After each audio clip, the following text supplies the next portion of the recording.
Bon, le conflit opposant l'État hébreu à la République islamique d'Iran est un conflit qu'il faut observer sous beaucoup d'angles parce qu'on sait que ces deux puissances, c'est les deux plus grandes puissances du Moyen-Orient. D'abord, l'État hébreu est une puissance nucléaire, donc l'Iran est une puissance qui prétend aussi aspirer à avoir la bombe atomique. D'après l'AIEA, l'Iran est arrivé à 90% de l'extraction d'uranium. Donc, c'est deux hyperpuissances du Moyen-Orient qui, de jour en jour, s'envoient des escarmouches ou s'envoient des hostilités qui peuvent amener une guerre d'envergure.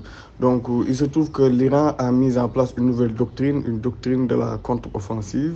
Maintenant, les autorités iraniennes disent qu'à chaque fois qu'Israël touche leurs intérêts, ils vont répliquer. En date, il y a quelques jours de cela, Israël a bombardé le consulat iranien qui se situe en Syrie. De ce fait, les Iraniens ont répliqué par des tirs de roquettes et de missiles en direction de l'État hébreu et de ses intérêts.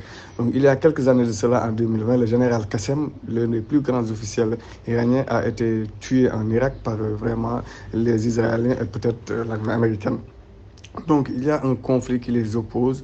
Maintenant, ce conflit peut avoir des conséquences au niveau mondial. Ça peut toucher l'Afrique parce qu'on sait qu'au niveau du détroit situant au niveau du Yémen, donc près de 40% à 50% du commerce mondial transite par là-bas.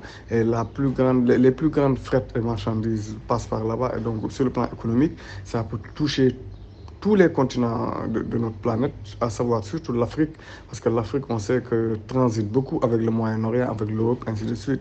Donc c'est un conflit que la communauté internationale appelle à l'apaisement, à ce que le conflit ne déborde pas, parce que si ce conflit déborde, les conséquences vont être énormes au plan mondial. De ce fait, il est important que l'Afrique, le Sénégal et d'autres pays entretiennent des pourparlers pour essayer d'amener la paix au niveau de cette zone-là.